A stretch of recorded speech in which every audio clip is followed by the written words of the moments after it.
രുക്മിണി സ്വയംവര കഥയുടെ പാർട്ട് 2 ആണ്. ഇതിൽ യയാതിയുടെ കഥയും യാദവ വംശ കഥയുമാണ് ഇതിൽ പറയുന്നത്. എല്ലാവർക്കും യദുകുലത്തിലേക്ക് സ്വാഗതം. തപ്തകാഞ്ചന ഗൗരാംഗീ രാധേ വൃന്ദാവനേശ്വരി വൃഷഭാനുസുതേ ദേവി പ്രണമാമി ഹരിപ്രിയേ. ഹേ കൃഷ്ണ കരുണാ സിന്ധോ ദീനബന്ധോ ജഗത്പദേ ഗോപേശ ഗോപികാ കാന്ത രാധാ കാന്ത നമസ്തുതേ. ഹരേ കൃഷ്ണ. സർവം കൃഷ്ണ അർപ്പണമസ്തു. ജയ ശ്രീ രാധേ രാധേ. എന്താണ് യയാതിയുടെ കഥ? യയാതി ആണല്ലോ ഇതിലെ താരം. അപ്പോൾ യയാതിയുടെ കഥ എന്താണെന്ന് നമുക്ക് നോക്കാം. അപ്പോൾ ആ കഥ അവിടെ നിൽക്കട്ടെ.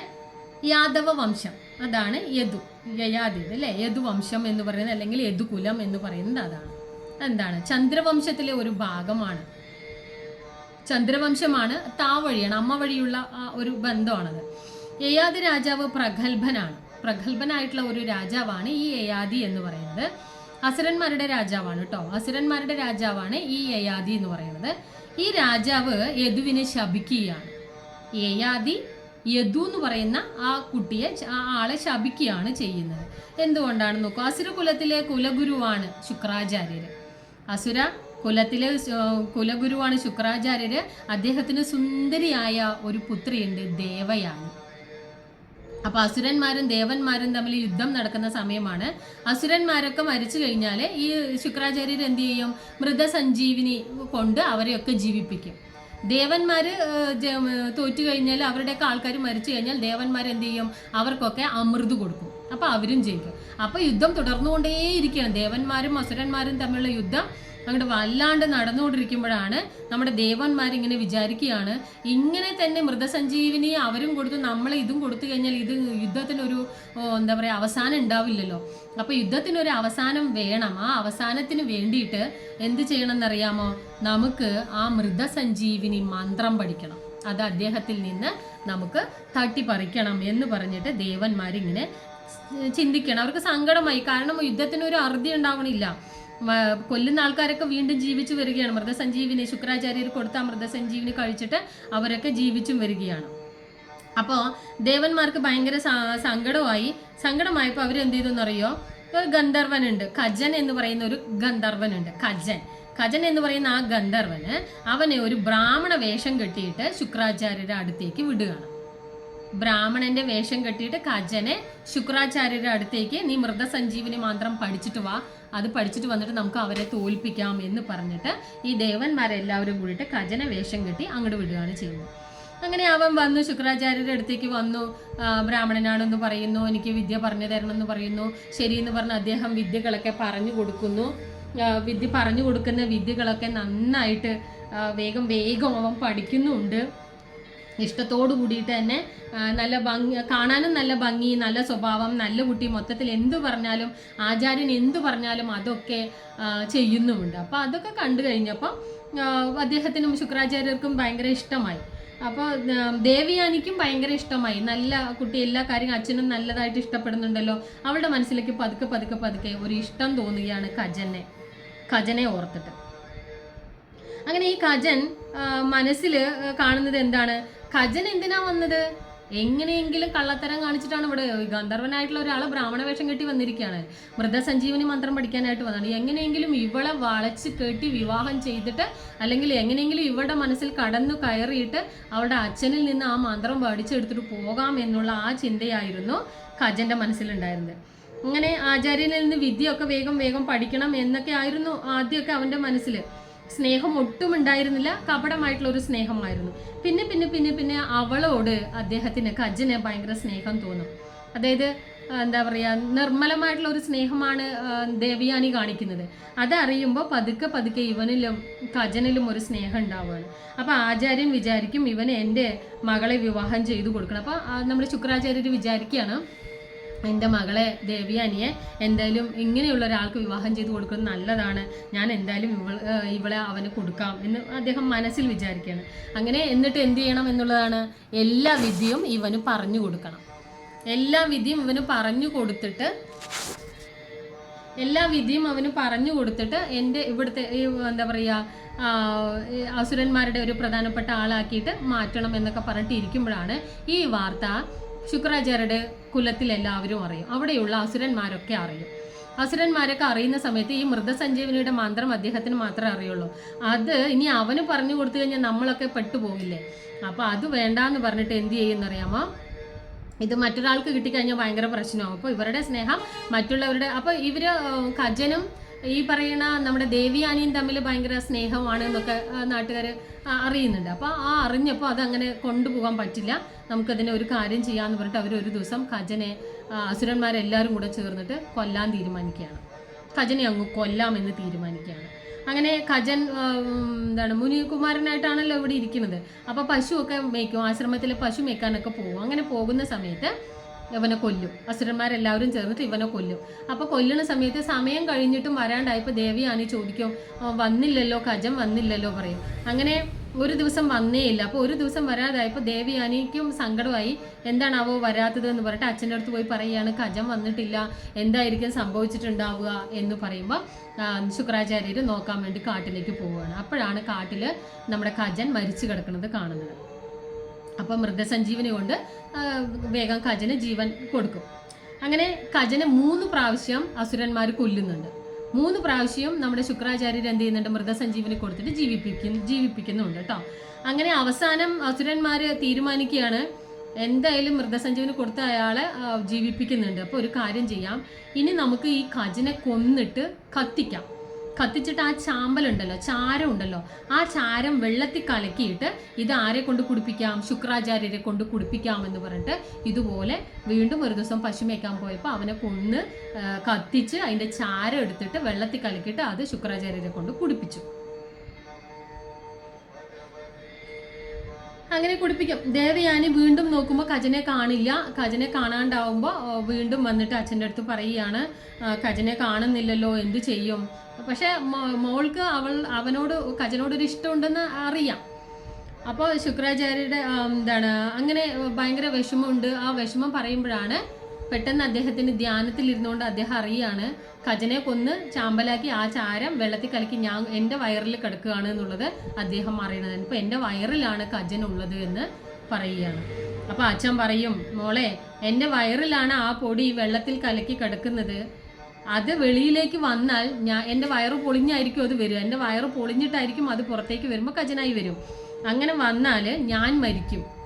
അപ്പോൾ നീ നിൻ്റെ ഇഷ്ടമുള്ളവനോട് കൂടി ചേർന്ന് ജീവിക്കുവാണെങ്കിൽ അങ്ങനെ, അപ്പം ഞാൻ എന്താ ചെയ്യേണ്ടത്, ഞാൻ ജീവിക്കണോ അതോ അവൻ വേണോ എന്നുള്ള ആ ഒരു ധർമ്മസങ്കടത്തിലായി. അത് അച്ഛൻ മകളോട് പറയുമ്പോൾ മകൾ പറയും, അങ്ങനെയാണെന്നുണ്ടെങ്കിൽ അച്ഛനൊരു കാര്യം ചെയ്യ്, ഈ മൃതസഞ്ജീവിനി വിദ്യ അവന് പറഞ്ഞു കൊടുക്കുക, വയറിൻ്റെ ഉള്ളിലിരിക്കുന്ന കജന് പറഞ്ഞു കൊടുത്തിട്ട് അവൻ വയറ് പൊട്ടിയിട്ട് കജൻ പുറത്ത് വരുമ്പോൾ കജൻ ആ മൃതസഞ്ജീവിനി വിദ്യ അറിയാലോ, ആ മൃതസഞ്ജീവിനി മന്ത്രം പുറത്ത് വന്നതിന് ശേഷം അച്ഛന് ചെയ്യട്ടെ, അപ്പം അച്ഛനും കിട്ടും എനിക്ക് അവനെയും കിട്ടും എന്ന് പറയാണ്. അപ്പം അങ്ങനെ പറഞ്ഞ് അച്ഛൻ ശരി അങ്ങനെയാണെന്ന് പറഞ്ഞിട്ട് ഓക്കെ പറഞ്ഞിട്ട് അമൃത സഞ്ജീവനി മന്ത്രം അവന് പറഞ്ഞു കൊടുക്കണം. എന്നിട്ട് പ്രത്യേകം കണ്ടീഷൻ വെക്കുന്നുണ്ട്, നീ പുറത്ത് വന്നു കഴിഞ്ഞാൽ തീർച്ചയായിട്ടും ഈ മന്ത്രം ചൊല്ലിയിട്ട് എന്നെ ജീവിപ്പിക്കണം, ഇല്ലെങ്കിൽ അത് പ്രശ്നമാകും എന്നും കൂടെ പറയുകയാണ്. അങ്ങനെ എന്താ പറയുക, കുറേ തവണ കൊണ്ട് ജീവിപ്പിച്ച കാരണം അവളുടെ അടുത്ത് അവന് എന്താ പറയുക, അങ്ങനെ പശ്ചാത്താപം തോന്നുകയാണ്.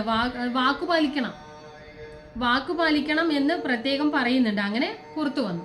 അങ്ങനെ ഓക്കെ പറഞ്ഞിട്ട് കജൻ ഓക്കെ പറയുന്നുണ്ട്. ഓക്കെ പറഞ്ഞതിന് ശേഷം അത് അച്ഛൻ്റെ വയറ് പൊട്ടിയിട്ട് കജൻ പുറത്ത് വരികയും കജൻ പുറത്ത് വന്നു കഴിഞ്ഞപ്പോൾ അച്ഛൻ മരിച്ചില്ലേ, അച്ഛൻ മരിച്ചപ്പോൾ ഇവള് കരയുമ്പോൾ കജന് പശ്ചാത്താപം തോന്നുന്നു, എൻ്റെ അച്ഛൻ നിങ്ങൾക്ക് വേണ്ടിയിട്ടാണ് ഇങ്ങനെയൊക്കെ ആയത്, എൻ്റെ അച്ഛൻ മരിച്ചത് എന്ന് പറഞ്ഞപ്പോൾ പശ്ചാത്താപം അവളുടെ അടുത്ത് തോന്നുകയാണ് ചെയ്യുന്നത്.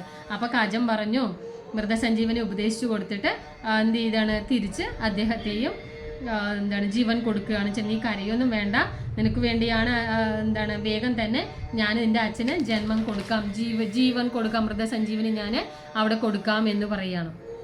പക്ഷേ ഇവിടെ കജന് വേണമെങ്കിൽ അവളെ പറ്റിക്കാമായിരുന്നു അല്ലേ, എന്തിനാണ് കജൻ വന്നത്, ഇത് കിട്ടാൻ വേണ്ടിയിട്ടാണ് വന്നത് അല്ലേ. പക്ഷേ അവസാനം ആകുമ്പോഴത്തേക്കും കജന് ഭയങ്കര ഇഷ്ടം തോന്നുകയാണ് അവളുടെ അടുത്ത്. ആ സിൻസിയർ ആയിട്ടുള്ള ആ സ്നേഹം കണ്ടിട്ട് ഇഷ്ടം തോന്നിയിട്ട് പറ്റിക്കാതെ തന്നെ അവളുടെ അച്ഛന്, ആ സ്നേഹമുള്ള അച്ഛന് അവൾക്ക് മൃതസഞ്ജീവനോട് തിരിച്ചു കൊടുക്കുകയാണ് ചെയ്യുന്നത്. അത് തെളിയിക്കുകയും ചെയ്തു. അത് ശുക്രാചാര്യർക്ക് ഭയങ്കര സന്തോഷമാവുകയും ചെയ്യും. പറഞ്ഞ വാക്ക് പാലിച്ചല്ലോ അപ്പോൾ പറഞ്ഞ വാക്ക് പാലിച്ചു.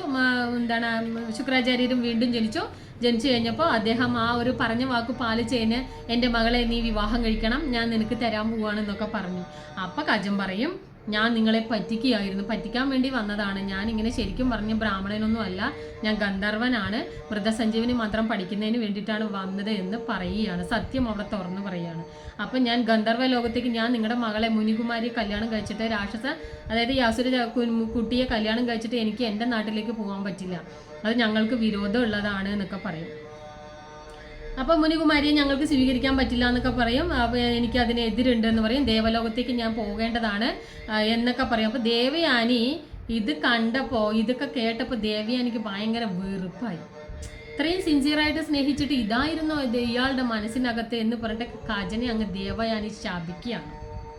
ഞാൻ ഇത്രയും സ്നേഹിച്ചിട്ട് നീ എന്നെ ഇങ്ങനെയാണല്ലേ, പറ്റിച്ചതാണല്ലേ എന്ന് പറഞ്ഞിട്ട് ദേവയാനി കജനെ അങ്ങ് ശപിച്ചു. എന്താണ് ശപിച്ചത്? ഞാൻ നിന്നെ എത്രമാത്രം സ്നേഹിച്ചു എന്നറിയാമോ? നീ ഇപ്പോൾ പഠിച്ച മന്ത്രമെല്ലാം നിനക്ക് ഉപകാരപ്പെടാതെ പോകട്ടെ, ഏറ്റവും അത്യാവശ്യമായി വരുന്ന ആ ഘട്ടങ്ങളിൽ ആ മന്ത്രം നിനക്ക് മറന്നു പോകട്ടെ എന്ന് പറഞ്ഞിട്ട് കജനെ ദേവയാനി അങ്ങ് ശപിക്കും.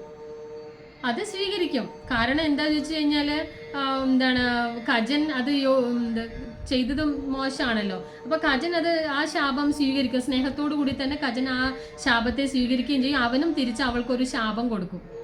സ്നേഹത്തോടു കൂടിയിട്ടുള്ള ഒരു ശാപമാണ് അവൻ അവൾക്ക് കൊടുക്കുന്നതെന്ന്. നീ ഒരിക്കലും മുനിയുടെ ഭാര്യയാവില്ല എന്ന് പറയും. നീ ഒരിക്കലും ഒരു മുനിയുടെ അല്ലെങ്കിൽ അസുരന്മാരുടെ ഭാര്യയായി നീ മാറില്ല. നീ നല്ല ഒരു അനുഗ്രഹമാണ്. പക്ഷെ അതൊരു ശാപമായിട്ടാണ് അദ്ദേഹവും കൊടുക്കുന്നത്. അങ്ങനെ അവൾക്ക് ഭയങ്കര സങ്കടമായി, ദേഷ്യമായി, അവന് നല്ല സങ്കടമായി. അവൻ മേലേക്ക് പോവുകയാണ്, ദേവലോകത്തേക്ക് അവൻ പോയി. അവിടെ അവൻ മേലോട്ട് പോവുകയും ചെയ്യുന്നുണ്ട്. അങ്ങനെ അവിടെ പോയിട്ട് എപ്പോഴും ഇവളുടെ ഈ ചിന്തയിൽ തന്നെ നമ്മുടെ ഗന്ധർവനായിട്ടുള്ള കജൻ ഇരുന്നു എന്നാണ് പറയുന്നത്. പക്ഷെ ഇവിടെയാണെങ്കിലോ കജനെ ഓർത്ത് അവൾക്ക് ഭയങ്കര കയ്പാണ്, വെറുപ്പാണ്. വെറുത്തുകൊണ്ടാണ് ഇവളിവിടെ ജീവിക്കുന്നത്. അങ്ങനെ കുറേ വർഷങ്ങൾ കഴിഞ്ഞു പോയപ്പോൾ രണ്ടാളും എല്ലാവരും എല്ലാം മറന്നു. അങ്ങനെ കുറേ വർഷങ്ങൾ കഴിയുമ്പോൾ ഒക്കെ മറക്കുമല്ലോ. അങ്ങനെ മറവി ഇവിടെയും വന്നു.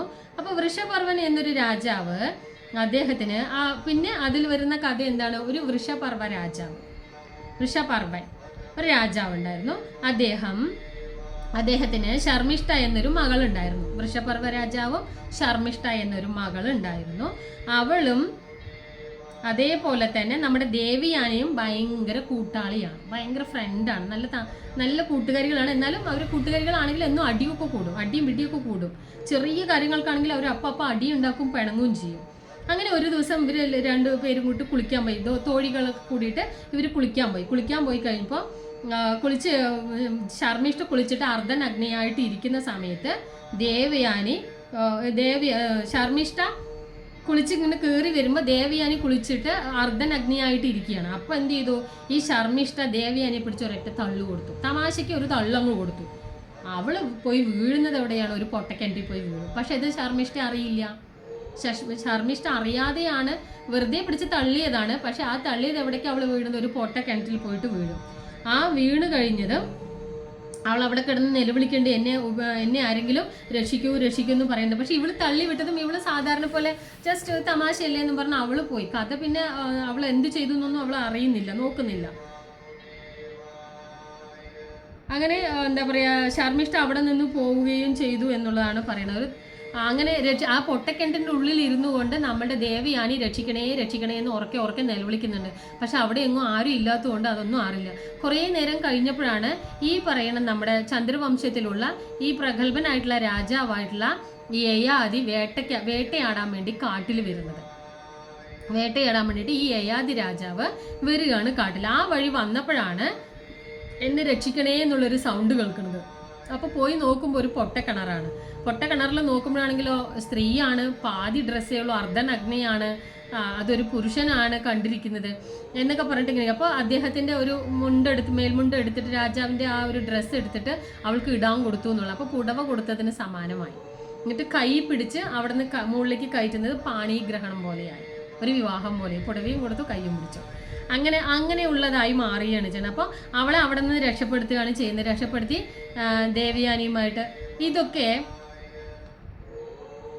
അവളുടെ ദേവയാനി എന്നിട്ട് വീട്ടിൽ വന്നിട്ട് അച്ഛൻ്റെ അടുത്ത് ഇതൊക്കെ പറയുകയാണ്. അപ്പോൾ ദേവയാനി ആരാണെന്ന് ഈ യയാതിയുടെ അടുത്ത് അവൾ പറഞ്ഞിട്ടുണ്ട്. അങ്ങനെ ഈ യയാതിക്ക് ഇവളിൽ ദേവയാനിയിൽ ഭയങ്കര ഇഷ്ടം തോന്നുകയാണ്. ഇഷ്ടം തോന്നിയിട്ട് അത് ആരായിരിക്കും എന്ന് പറഞ്ഞിട്ട് ഇവളുടെ പുറകെ പോയിട്ട് അന്വേഷിക്കുകയാണ്. അപ്പോൾ അന്വേഷിക്കുമ്പോഴാണ് അസുരഗുരുവായിട്ടുള്ള ശുക്രാചാര്യരുടെ മകളാണ് എന്ന് അറിയുന്നത്. അപ്പോൾ എന്ത് ചെയ്തു, ഈ ശുക്രാചാര്യരാണെങ്കിൽ ഭയങ്കര ദേഷ്യക്കാരനാണ്, മുൻശുണ്ടിയാണ്, ദുർവാസ മഹർഷിയെ പോലെയാണ്, ഭയങ്കര ഷാഠ്യക്കാരനും അതുപോലെ തന്നെ ഭയങ്കര ദേഷ്യക്കാരനും ഒക്കെയാണ്. അപ്പോൾ അവിടെ പോയിട്ട് അദ്ദേഹത്തിൻ്റെ അടുത്ത് പോയിട്ട് നമ്മുടെ യയാതി രാജാവ് ചോദിക്കുക, നിങ്ങളുടെ മകളെ എനിക്ക് വിവാഹം കഴിച്ചു തരുമോ എന്ന് ചോദിക്കണം. ഈ കഥയൊക്കെ പറഞ്ഞു കൊടുക്കും, ഞാനാണ് രക്ഷപ്പെടുത്തിയത് ഇങ്ങനെയാണെന്നൊക്കെ പറഞ്ഞു കൊടുത്തിട്ട് എനിക്ക് വിവാഹം ചെയ്ത് തരുമോ ചോദിക്കുമ്പോൾ ശുക്രാചാര്യർ പറയും, അതൊന്നും പറ്റില്ല, ഞങ്ങൾ മുനി കുമാരന് മാത്രമാണ് വിവാഹം കഴിച്ചു കൊടുക്കുള്ളൂ എന്നൊക്കെ പറയുമ്പോൾ ആ കഥ വീണ്ടും പറഞ്ഞു കൊടുക്കണം. അപ്പോൾ വീണ്ടും കെഞ്ചിയാണ് മകളെ തരുമോ ചോദിച്ചിട്ട്. അപ്പോൾ മറ്റൊരാൾ കൈപിടിച്ച ഒരു സ്ത്രീയെ മറ്റൊരാൾ വിവാഹം കഴിക്കില്ല, മറ്റൊരാൾ പുടവ കൊടുത്ത ഒരാൾ മറ്റൊരാൾ വിവാഹം കഴിക്കില്ല, അങ്ങനെയൊക്കെ ഉണ്ടായിരുന്ന ആ ഒരു കാലഘട്ടവും കൂടിയാണ്.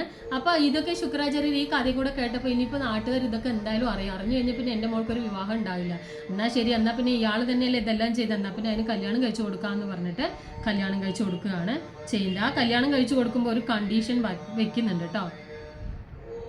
യയാതിക്ക് വിവാഹം കഴിച്ചു കൊടുക്കാന്ന് പറയുകയാണ്. അപ്പോൾ ഒരു കണ്ടീഷൻ വെക്കുന്നുണ്ട്. എന്താണ് കണ്ടീഷൻ? അച്ഛൻ പറയുന്നത്, ഇവളുടെ മകനെ കൊണ്ട് ചന്ദ്രവംശത്തിന്റെ രാജാവാക്കാൻ പറ്റുള്ളൂ. അതായത് ഇവളിൽ ജനിക്കുന്ന കുഞ്ഞിന് മാത്രമാണ് ചന്ദ്രവംശത്തിന്റെ രാജാവാക്കാൻ പറ്റുള്ളൂ. രാജാവാണ് നിങ്ങൾ, എത്ര വിവാഹം വേണമെങ്കിലും നടത്താം, എത്ര കുട്ടികൾ വേണമെങ്കിലും ഉണ്ടാവും, പക്ഷേ എൻ്റെ മകളുടെ കുട്ടിക്ക് മാത്രമാണ് ചന്ദ്രവംശത്തിന്റെ രാജ്യാവകാശം കൊടുക്കാൻ പാടുള്ളൂ എന്നുള്ളൊരു കണ്ടീഷനിൽ വിവാഹം ചെയ്തു കൊടുക്കുക. അങ്ങനെ വിവാഹം കഴിഞ്ഞു, രാജപത്നിയും ഒക്കെ ആയിട്ട് അങ്ങ് ജീവിച്ചു. അപ്പോൾ രാജാവ് പറയുന്നുണ്ട്, ഓക്കെ ഞാൻ അത് ശരി, ഞാൻ അങ്ങനെ ചെയ്യാം, ഇവളിൽ ഉണ്ടാവുന്ന കുഞ്ഞിനെ ഞാൻ രാജപദവിയൊക്കെ കൊടുക്കാം എന്നൊക്കെ പറയും. അങ്ങനെ വിവാഹമൊക്കെ കഴിഞ്ഞു. അവരുടെ അച്ഛൻ ഇനി ദേവയാനിയുടെ, അപ്പോൾ ഈ കഥ ഇങ്ങനെ ഒരു സംഭവം നടന്നു എന്ന് എന്താ പറയുക, ശർമ്മിഷ്ഠയുടെ എന്തായിരുന്നു അച്ഛൻ്റെ പേര്, വൃഷപർവനല്ലേ, വൃഷപർവനും അറിയുകയാണ് ഇവള് കാരണമാണ് ദേവയാനിയെ അവൾ തള്ളിവിട്ടു എന്ന് പറഞ്ഞു. അപ്പോൾ ഇവള് ഭയങ്കര സാധനമാണെന്ന് പറഞ്ഞിട്ട് സ്വന്തം മകളിനെ ദേവയാനിയുടെ ദാസിയായിട്ട്, അടിമയായിട്ട് ദേവയാനിയുടെ കൊട്ടാരത്തിലേക്ക് വൃഷഭാനു വിടുകയാണ് ചെയ്യുന്നത്. വൃഷഭാനു അല്ല, വൃഷപർവൻ വിടുകയാണ് ചെയ്യുന്നത്. ദാസിയായിട്ട് നീ അവിടെ പോയിട്ട് ഇരിക്കുക, അവളുടെ കൊട്ടാരത്തിൽ അവൾക്ക് വേണ്ട കാര്യങ്ങളൊക്കെ ചെയ്തിട്ട് ഇരിക്കുക എന്ന് പറയുന്നത്. അങ്ങനെ തെറ്റ് അവൾ അറിഞ്ഞുകൊണ്ട് അല്ലെങ്കിൽ അറിയാതെ ഒരു തമാശയ്ക്ക് ചുമ്മാ ഒന്ന് തള്ളിവിട്ടതാണ്, പക്ഷെ അത് ഇത്രയും വലിയൊരു ആപത്തിലേക്കാണ് വന്നുപെട്ടതെന്ന് അവൾ അറിയണം. അങ്ങനെ കുറേ നാൾ ദേവയാനിയുടെ ദാസിയായിട്ട് അവിടെ പണിയെടുത്തു, ഭയങ്കര മോശമായിട്ടുള്ളൊരു പണിയൊക്കെ ചെയ്തു കഴിഞ്ഞു. അങ്ങനെ കുറേ കാലം കഴിഞ്ഞപ്പോൾ ദേവയാനിക്കൊരു കുട്ടി ഉണ്ടാവും. ആ കുട്ടിയാണ് യദു. യയാതി മഹാരാജാവിന് ദേവയാനിയിൽ ആദ്യം ഉണ്ടാവുന്ന കുട്ടിയാണ് യദു പറയുന്നത്. അപ്പോൾ ഈ ശർമ്മിഷ്ഠയ്ക്ക് ആഗ്രഹം ഉണ്ടാവുകയാണ്. അപ്പോൾ ദേവയാനിക്ക് കുട്ടി ഉണ്ടായപ്പോൾ ശർമ്മിഷ്ഠയ്ക്ക് ഒരു ആഗ്രഹം, എന്താ പറയുക, എനിക്കും എന്താണ് യയാതി മഹാരാജാവിനോട് ഇഷ്ടമുണ്ട്, അപ്പോൾ ആരും അറിയാതെ എന്നെ ഗാന്ധർവ വിവാഹം കഴിക്കുമോ, എന്നിട്ട് എനിക്കും ഒരു കുട്ടി ഉണ്ടാക്കുമോ, എനിക്കും കുട്ടികളുണ്ട് സമ്മാനിക്കുമോ എന്നൊക്കെ ചോദിച്ചിട്ട് ഇവള് യയാതിയുടെ അടുത്ത് പോയി ചോദിക്കും, ശർമ്മിഷ്ഠ ദേവയാനി അറിയാതെ. അങ്ങനെ ആദ്യമൊക്കെ രാജാവ് പറയും, അതൊന്നും പറ്റില്ല, അങ്ങനെയൊന്നും പറ്റില്ല, അതൊന്നും ചെയ്യാൻ പറ്റില്ല എന്നൊക്കെ പറയും. അങ്ങനെ അവസാനം കെഞ്ചി അയാൾ ഓക്കെ പറയും. ഓക്കെ പറിച്ചിട്ട് അങ്ങനെ ഗാന്ധർവ വിവാഹം കഴിച്ചിട്ട് അവര് ഇവളെ എന്ത് ചെയ്യാണ്, ശർമ്മിഷ്ഠയെ കാട്ടിൻ്റെ ഉള്ളിൽ ഒരു കൊട്ടാരം കെട്ടിയിട്ട് അവിടെ ആരും അറിയാതെ താമസിപ്പിക്കുകയാണ്. എന്തുകൊണ്ടാണ് നമ്മുടെ ശർമ്മിഷ്ഠയ്ക്ക് ഈ രാജാവിനെ കല്യാണം കഴിക്കണം തോന്നിയതെന്നറിയാമോ? ഈ രാജാവ് ദേവയാനിയുടെ അടുത്ത് ഭയങ്കര ഇഷ്ടമാണ്. ആ ഇഷ്ടവും കെയറിങ് ഒക്കെ കണ്ടിട്ടാണ് അവൾക്കും അവളുടെ മനസ്സിലും അദ്ദേഹത്തിനോട് അങ്ങനെ ഒരു പ്രണയം തോന്നിയത്. അങ്ങനെ അവളിൽ എന്ത് ചെയ്യുന്നു, 3 മക്കളുണ്ടാവും. അങ്ങനെ 3 മക്കളുണ്ടാവുന്നു, ഭൃഹു, അനു, പുരു, ഇങ്ങനെ 3 മക്കൾ അവരിലും ഉണ്ടാവും കേട്ടോ. ഇതൊന്നും ദേവയാനിക്ക് അറിയില്ല. അതായത് ശർമ്മിഷ്ഠയെ വിവാഹം കഴിച്ചു എന്നോ 3 മക്കളുണ്ടായിരുന്നോ ഇവർ വേറെ ഇവിടെ മാറി താമസിപ്പിച്ചിട്ടുണ്ടെന്നോ ഇത് രാജാവ് ചെയ്തതാണെന്നൊന്നും അറിയില്ല. അങ്ങനെ ഇരിക്കുന്ന ഒരു ദിവസം യയാതിയും നമ്മുടെ ദേവയാനിയും കൂടിയിട്ട് കാട്ടിലേക്ക് ഇങ്ങനെ പോകുമ്പോൾ 3 കുട്ടികളെ കാണുകയാണ്. 3 കുട്ടികളെ കാണുമ്പോൾ ദേവയാനിക്ക് തോന്നി, എൻ്റെ ഭർത്താവിനെ പോലെ തന്നെയുണ്ട്, എൻ്റെ മക്കളെ പോലെ തന്നെയുണ്ട്, നല്ല സുന്ദരനും സുമുഖനും ചൂണ കുട്ടികളെയൊക്കെ കാണുകയാണ്. കണ്ടപ്പോൾ ഇത് ആരാണെന്ന് അറിയാൻ വേണ്ടിയിട്ട് ദേവയാനി അന്വേഷിച്ചു പോകുമ്പോഴാണ് എൻ്റെ അച്ഛൻ എന്ന് പറയുന്നത് യയാതി മഹാരാജാവാണ്, എൻ്റെ അമ്മ പറയുന്നത് ശർമ്മിഷ്ഠയാണെന്ന് പറഞ്ഞത് കേൾക്കുമ്പോൾ അങ്ങനെ അങ്ങോട്ട് ദേവയാനിക്ക് കലി വരികയാണ്. ദേഷ്യം വന്ന് കാലിച്ച് തുള്ളിയിട്ട് അവളുടെ അച്ഛൻ്റെ അടുത്ത് ശുക്രാചാര്യരുടെ അടുത്തേക്ക് പോവുകയാണ്. എന്നിട്ട് പോയിട്ട് ഈ കഥയൊക്കെ പോയി അവിടെ പറഞ്ഞു കൊടുക്കുകയാണ്. അങ്ങനെ എന്നെ ഇങ്ങനെയാക്കി ഇപ്പോൾ എൻ്റെ ഭർത്താവിനെയും അവൾ അടിച്ചെടുത്തു എന്നുള്ള സങ്കടത്തിൽ അങ്ങനെ പോയിട്ട് അച്ഛൻ്റെ അടുത്ത് ഈ കഥകളൊക്കെ പറഞ്ഞു കൊടുത്തു. സങ്കടവും സാക്ഷിയൊക്കെ ആയിട്ട് യയാതി ഇവളെ വിളിക്കാൻ പോവുകയാണ്, ദേവയാനിയെ വിളിക്കാനും പോവുകയാണ്. വിളിക്കാൻ പോകുമ്പോൾ യയാതിയുടെ അടുത്ത് വരില്ല എന്ന് പറയുമ്പോൾ നീ ഇങ്ങനെയല്ല അങ്ങനെയല്ല എന്നൊക്കെ പറയുമ്പോൾ നമ്മുടെ ശുക്രാചാര്യർ പറയും നീ ഇങ്ങനെ ചെയ്യാൻ പാടുണ്ടോ എന്നൊക്കെ പറഞ്ഞിട്ട് ശുക്രാചാര്യർ ഇവനെ ശപിക്കുകയാണ്, യയാതിയെ ശപിക്കുകയാണ്. നിനക്ക് അകാല ജരാനരകൾ സംഭവിക്കട്ടെ, ബാധിക്കട്ടെ. അത് നീ ഇപ്പം എങ്ങായിട്ടുള്ള ഒരു രാജാവാണ്, നീ പെട്ടെന്ന് വൃദ്ധനാവട്ടെ എന്ന് പറഞ്ഞിട്ട് ആ പറഞ്ഞ സ്പോട്ടിൽ തന്നെ അദ്ദേഹം എന്ത് ചെയ്യണം, യുവാവായിട്ടുള്ള അദ്ദേഹം പെട്ടെന്ന് വൃദ്ധനാവുകയാണ്. മുടിയൊക്കെ നരച്ച് ശരീരമൊക്കെ ചുക്കിച്ചുളിഞ്ഞ് അങ്ങനെ ആയി മാറുകയാണ്. ഇത് കണ്ടത് നമ്മുടെ ദേവയാനിക്ക് സങ്കടം വന്നു.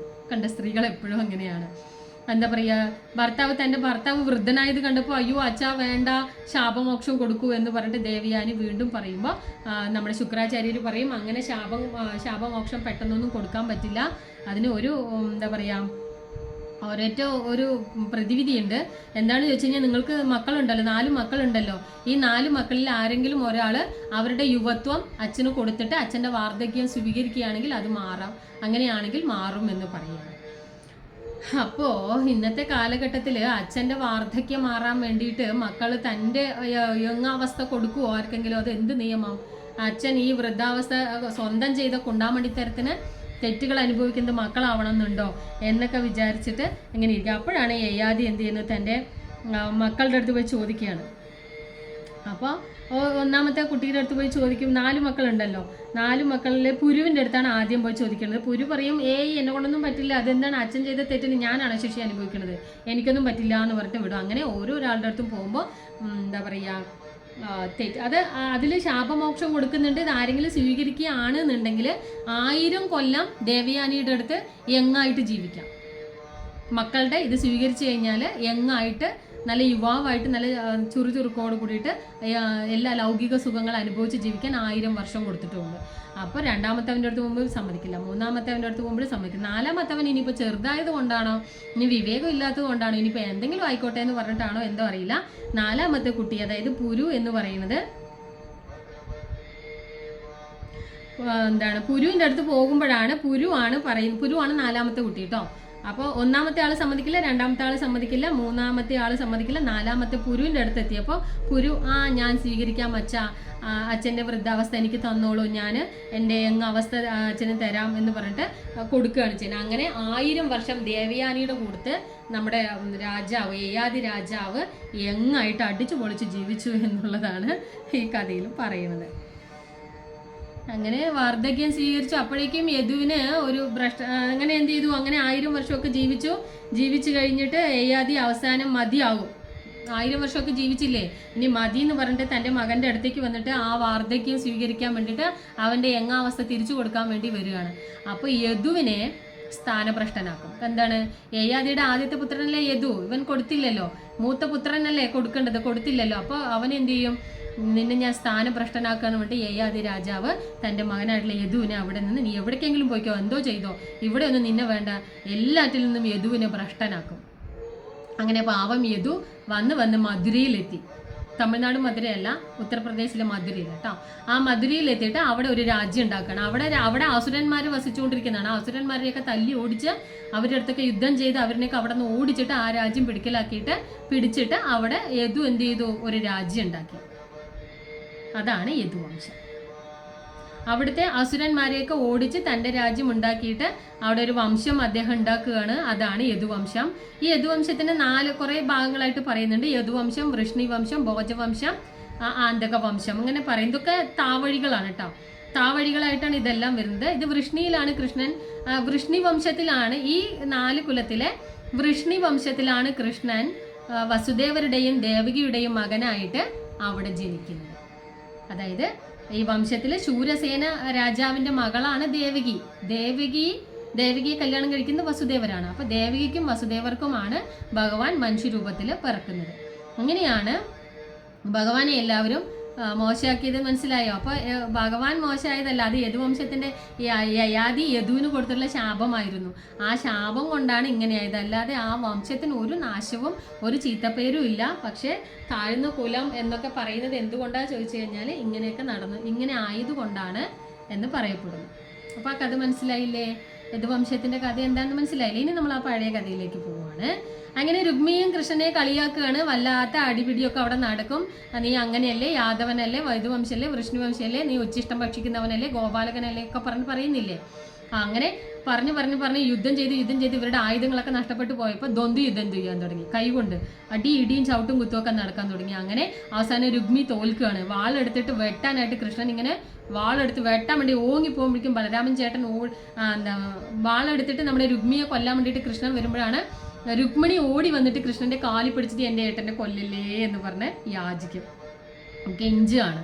അപ്പം രുക്മിണി കാലി പിടിക്കുകയാണ്. അത് കണ്ടപ്പോൾ ഭഗവാന് ഭയങ്കര വിഷമവും തോന്നി. അപ്പം എന്ത് ചെയ്തു, എന്നാൽ പിന്നെ ഇവനെ കൊല്ലുന്നില്ല, എന്നാൽ അവന് നമുക്കൊരു ശിക്ഷ കൊടുക്കാമെന്ന് പറഞ്ഞിട്ട് പാതി തലമുടിയും പാതി മീശ പാതി താടി പാതിയും വടിച്ചു കളഞ്ഞു. എന്നിട്ട് അങ്ങനെ പാതി ഇതെല്ലാം കളഞ്ഞിട്ട് അവനെ നാട് കടത്താൻ വേണ്ടി തീരുമാനിക്കുകയാണ്. അങ്ങനെ ഭയങ്കര ഇതൊക്കെ കണ്ടപ്പോഴും രുക്മിണിക്ക് ഭയങ്കര സങ്കടം. എന്നാലും എൻ്റെ ഏട്ടൻ ഇങ്ങനെ ചെയ്തില്ലേ, പാതിയൊക്കെ വടിച്ചു കളഞ്ഞില്ലേ എന്ന് പറഞ്ഞിട്ട് സങ്കടപ്പെട്ടുകൊണ്ടിരിക്കുമ്പോഴാണ് ബലരാമൻ വരികയാണ്. ബലരാമൻ വരുമ്പോൾ ഇതാണ് കാണുന്നത്. എന്താ കൃഷ്ണ നീ കാണിച്ചത്, ഇങ്ങനെയൊക്കെ ചെയ്യാൻ പാടുണ്ടോ, ഒന്നുമില്ലെങ്കിൽ രുക്മിണിയുടെ സഹോദരനല്ലേ, അങ്ങനെയൊക്കെ നിനക്ക് ചെയ്യാൻ പാടുണ്ടോ എന്നൊക്കെ പറഞ്ഞിട്ട് അവനെ പിടിച്ചു മാറ്റി, കൃഷ്ണനെ പിടിച്ചു മാറ്റിയിട്ട് ഇവനെ എണീപ്പിക്കുകയാണ്. എന്നിട്ട് പറയും, എന്താ എനിക്ക് നാണം കെട്ടിട്ടുള്ള ഈ പരിപാടിക്ക് നിൽക്കണമെന്ന് പറഞ്ഞിട്ട് ബലരാമൻ പറയും, നീ ഒന്നുകൊണ്ട് നീ വിഷമിക്കേണ്ട കാര്യമില്ല, അതായത് എത്തേണ്ട അടുത്ത് തന്നെയാണ് നിന്റെ സഹോദരി എത്തിയിട്ടുള്ളത്, ഇതിലും നല്ലൊരു ഭർത്താവ് ഈ ലോകത്ത് വേറെ ആരുണ്ടടോ എന്നൊക്കെ പറഞ്ഞിട്ട് രുക്മിയെ പറയും. അങ്ങനെ നാണം കെട്ടു പോവുകയാണ് രുക്മി. എന്നിട്ട് രുക്മിണിയുടെ അടുത്ത് രുക്മിണി കരഞ്ഞുകൊണ്ടിരിക്കുകയാണല്ലോ. അപ്പോൾ ബലരാമൻ പറയും, ഏട്ടനാണല്ലോ മോളെ നീ ദുഃഖിക്കണ്ട, ഇത് കാലത്തിൻ്റെ കലിയാണ്, അത് കലികാലത്തിൽ വരുന്നൊരു മാറ്റമാണ്, അതുകൊണ്ട് നീ അവൻ്റെ കർമ്മഫലം അങ്ങനെയാണ്, അവൻ്റെ ജീവിതത്തിൽ അവൻ അങ്ങനെയൊക്കെ അനുഭവിക്കണം എന്നുണ്ട്, ആ അനുഭവിക്കണം എന്നുള്ളത് കൊണ്ട് മാത്രമാണ് ഇങ്ങനെയൊക്കെ സംഭവിച്ചത്, നീ വിഷമിക്കണ്ട എന്നൊക്കെ പറഞ്ഞിട്ട് അവളെയും സമാശ്വസിപ്പിക്കും, രുക്മിയെ സമാശ്വസിപ്പിച്ചിട്ട് പറഞ്ഞു വിടുകയാണ് ചെയ്യുന്നത്. കാറ്റിനനുസരിച്ചിട്ടല്ലേ മേഘങ്ങൾ പറക്കുക, അല്ലാണ്ട് വെറുതെ മേഘങ്ങൾ അവിടെ തന്നെ നിൽക്കുമോ, ഇല്ലല്ലോ, അങ്ങനെ വിചാരിക്കി എന്നൊക്കെ പറഞ്ഞിട്ട് അവളെ സമാധാനിപ്പിക്കും. എന്നിട്ട് ഇത് ഭഗവാന്റെ ഇച്ഛയാണ്, ഇതാണ് ഭഗവാൻ ആഗ്രഹിക്കുന്നത്, ഇങ്ങനെയൊക്കെയാണ് ഭഗവാൻ ആഗ്രഹിക്കുന്നത്, അതാണ് അതങ്ങനെയൊക്കെ നടന്നത് എന്ന് പറയാണ്. ഞാനെന്നും എൻ്റേതെന്നും എന്നുള്ള മനസ്സിൻ്റെ ആ മോഹമാണ് ഇങ്ങനെയുള്ള ദുരാഗ്രഹങ്ങളും ദുശ്ചിന്തകളും യുദ്ധങ്ങളും ഒക്കെ ഉണ്ടാക്കുന്നത്. ആ ചിന്ത കാരണമാണ്, ആ ചിന്ത ഇല്ലെങ്കിൽ ഇതൊന്നും ഉണ്ടാവില്ല. വെറുതെ കൃഷ്ണന് കല്യാണം കഴിച്ചു കൊടുത്താണെങ്കിൽ വല്ല കാര്യം ഉണ്ടായിരുന്നോ? അപ്പോൾ ഈ അടിയും പിടിയൊക്കെ ഇവിടെ നടക്കുമോ? ഇല്ല. അപ്പോൾ എന്താണ്, ഞാൻ എന്ന ഭാവം, അച്ഛന് പോലും സ്ഥാനം കൊടുക്കാതെ രുക്മി ഞാൻ പറഞ്ഞത് കേട്ടാൽ മതി എന്നുള്ളതില്ലേ, ആ ഞാൻ എന്ന ഭാവവും എൻ്റേതെന്ന ഭാവവുമാണ് ഈ കാരണമൊക്കെ ഉണ്ടാക്കിയത്. അതൊക്കെ ഒരു എന്താ പറയുക കാരണമാണ്, നിമിത്തമാണ് എന്ന് നീ വിചാരിക്കുക. ആ വിചാരമൊക്കെ നമ്മുടെ മനസ്സിൽ നിന്ന് കളഞ്ഞിട്ട് ഇനി ജീവൻ മുക്തരായിട്ട് മോക്ഷിതരായിട്ട് നമ്മൾ ജീവിക്കുക. അങ്ങനെയുള്ളൊരു മനസ്സാണ് നമുക്ക് വേണ്ടത്. അപ്പോൾ ശത്രു മിത്രം എന്നൊക്കെ നമ്മുടെ മനസ്സിൽ തോന്നുന്നത് എപ്പോഴാണ്, ഈ ഞാൻ എന്ന ഭാവവും എൻ്റേതെന്ന ഭാവവും വരുമ്പോഴാണ് എന്നൊക്കെ പറഞ്ഞു കൊടുക്കുകയാണ്. അപ്പോൾ രുക്മിക്ക് കൃഷ്ണനോട് വൈരാഗ്യം വേണ്ടുവോളം ഉണ്ട്. അത് ശരിക്കും പറഞ്ഞാൽ രുക്മിക്ക് കൃഷ്ണൻ്റെ അടുത്ത് യാതൊരു ദേഷ്യവുമില്ല. എന്നാൽ രുക്മിയുടെ ഫ്രണ്ട്സൊക്കെ ആരാണ്? കൃഷ്ണൻ്റെ ശത്രുക്കളാണ്. ആ കൃഷ്ണൻ്റെ ശത്രുക്കൾ പറയുന്നതല്ലേ രുക്മി കേൾക്കുള്ളൂ. അങ്ങനെയാണ് ശത്രുത ഉണ്ടാവുന്നത്. അല്ലാതെ റിയലി നമ്മുടെ രുക്മിക്ക് ഭഗവാന്റെ അടുത്ത് ഒരു തെറ്റും അല്ലെങ്കിൽ ഒരു ദേഷ്യവും വൈരാഗ്യവും ഇല്ല. പക്ഷെ അവൻ്റെ കൂട്ടുകാരൊക്കെ കൃഷ്ണനോട് ദേഷ്യമുള്ളവരായതുകൊണ്ടാണ് അവന് അങ്ങനെ ഉണ്ടായത് എന്നാണ് പറയുന്നത്. അപ്പോൾ ഇവർ തമ്മിൽ ഒരു ശത്രുതയും ഇല്ല. അജ്ഞാനം കാരണമാണ്, അറിവില്ലായ്മ കൊണ്ടാണ് ഒരാൾ പറയുന്ന കാര്യങ്ങളൊക്കെ അപ്പാടെ വെട്ടി വിഴുങ്ങാൻ പാടില്ല എന്ന് പറയുന്നത്. അതുകൊണ്ടാണ് അജ്ഞാനം കാരണം. ആരെങ്കിലും എന്തെങ്കിലും പറഞ്ഞു കഴിഞ്ഞാൽ അത് കുടുംബകലഹം ഉണ്ടാവും. ആ കുടുംബകലഹം ഉണ്ടാവുന്നതിന് മുമ്പ് നമ്മൾ ചിന്തിക്കുക ഇതൊക്കെ ശരിയാണോ എന്ന് ചിന്തിച്ചു കഴിഞ്ഞതിന് ശേഷം മാത്രമേ ചെയ്യാൻ പാടുള്ളൂ എന്ന് പറയുന്നത് അതാണ്. അപ്പോൾ സംസാര ബന്ധനം ആവശ്യമില്ലാതെ പെറുപെറുപെറാന്ന് പറയാൻ പാടില്ല. നമ്മൾ കണ്ണുകൊണ്ട് കണ്ടെങ്കിൽ മാത്രം പറയാം. അപ്പോൾ എന്താ പറയുക, സംസാര ബന്ധനമൊക്കെ ഉണ്ടായത് ഇതുകൊണ്ടാണ്. എല്ലാം നല്ലതായി വരും എന്ന ചിന്തയോടെ ഇരിക്കി നീ എന്നൊക്കെ പറഞ്ഞിട്ട് ബലരാമൻ രുക്മിണിയെ സമാശ്വസിപ്പിക്കുകയാണ്. അപ്പോൾ എന്താ പറയുക, എൻ്റെ അനിയനോടൊപ്പം നീ ജീവിക്കുക, എല്ലാം ശരിയാവും, ഇതിൻ്റെ അപ്പുറത്ത് ഇനിയും നല്ലൊരു ജീവിതമുണ്ട് എന്നൊക്കെ വിചാരിച്ചിട്ട് നീ എൻ്റെ അനിയൻ്റെ കൂടെ പോയി ജീവിക്കൂ എന്നൊക്കെ പറഞ്ഞ് അനിയത്തിയെ അവിടെ ആശീർവദിക്കുകയാണ്. സുന്ദരിയായ അവളുടെ വിവാഹം. അങ്ങനെ ഏറ്റവും സുന്ദരിയായിട്ടാണ്, ലക്ഷ്മി ദേവിയെ പോലെ സുന്ദരിയാണല്ലോ, ആ സുന്ദരിയായ രുക്മിണി ദേവിയുടെ വിവാഹം ദ്വാരകയിൽ വെച്ചിട്ട് ആർഭാടപൂർവ്വം അങ്ങ് നടത്തുകയാണ് ബലരാമൻ. മറ്റുള്ളവരെല്ലാവരും കൂടിയിട്ട് ഭഗവാന്റെ വിവാഹം അവിടെ നടത്തുകയാണ്. അപ്പോൾ ഈ ഭഗവാന്റെ ഈ വിവാഹം എന്ന് പറയുന്നത് വിവാഹമായിട്ടല്ല പറയുന്നത്, മഹോത്സവമായിട്ടാണ് ദ്വാരകയിൽ അവിടെ ആളുകൾ കൊണ്ടാടുന്നത്. ഇന്ദ്രന്റെ അമരാവതിയേക്കാൾ ഭംഗിയിൽ ദ്വാരകാപുരിയെ അലങ്കരിച്ചു. പൂക്കളും മഞ്ഞളും ചന്ദനും അങ്ങനെ ധൂപദീപങ്ങൾ കൊണ്ടും എല്ലാം അലങ്കരിച്ച് കൊടിത്തോരണങ്ങളെല്ലാം വെച്ച് ഭയങ്കരമായിട്ട് ഇന്ദ്രന്റെ അമരാവതിയാണ് ഏറ്റവും സുന്ദരമായ പ്രദേശം എന്ന് പറയുന്നത്.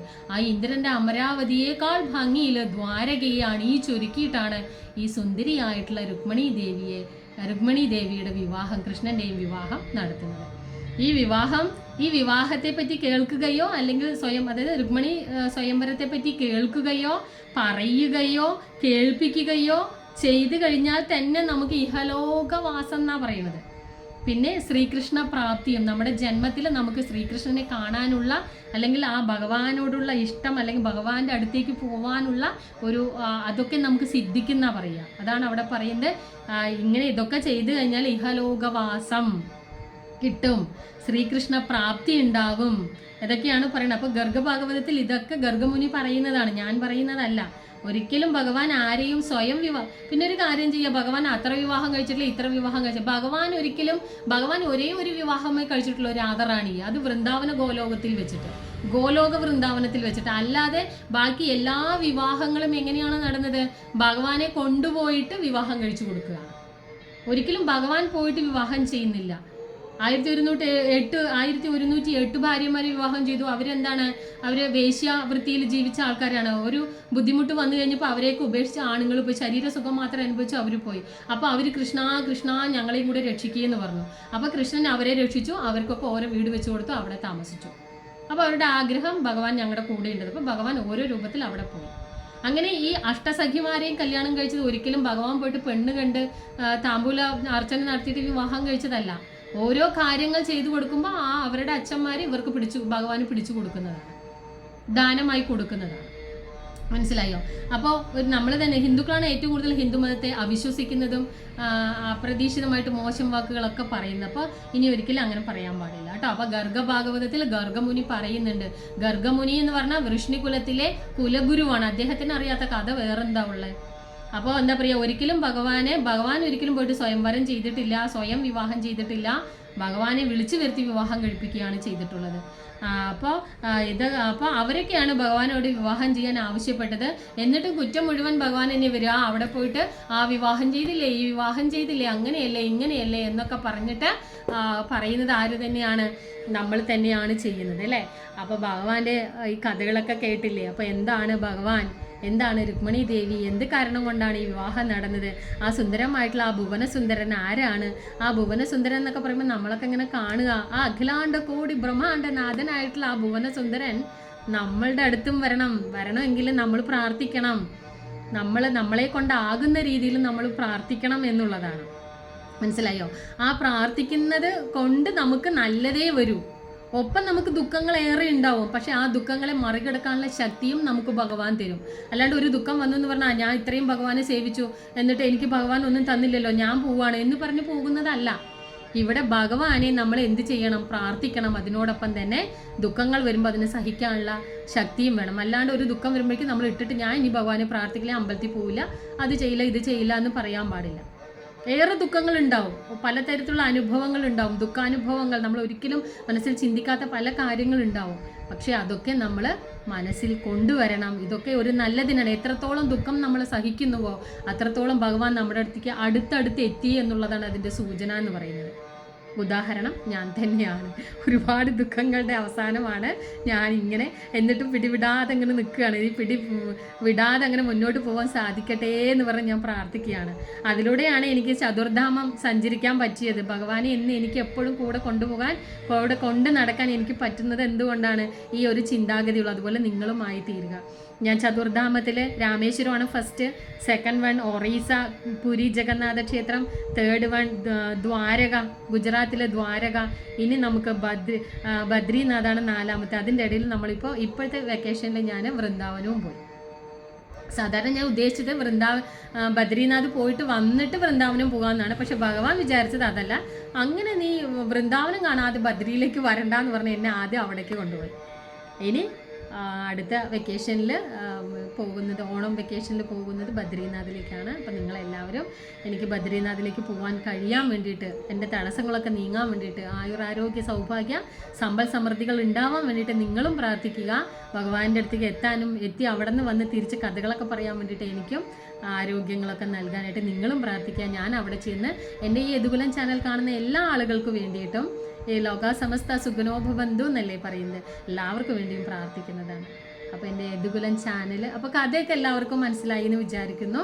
അപ്പോൾ എൻ്റെ യദുകുലം ചാനൽ എല്ലാവരും കാണണം, കേൾക്കണം, കമൻ്റ് ഇടണം, ലൈക്ക് ചെയ്യണം, ഷെയർ ചെയ്യണം, എല്ലാം ചെയ്യണം കേട്ടോ. അപ്പോൾ അങ്ങനെയൊക്കെ ചെയ്യുന്നവർക്ക് ലാസ്റ്റ് എൻ്റെ വക ഒരു സമ്മാനവും കൂടി ഉണ്ട്. ഏറ്റവും കൂടുതൽ ലൈക്കും കമൻറ്റും ഷെയറും ഒക്കെ കമൻ്റൊക്കെ ഇടുന്ന ആളുകൾക്ക് ഞാനൊരു സമ്മാനം കരുതി വെച്ചിട്ടുണ്ട്.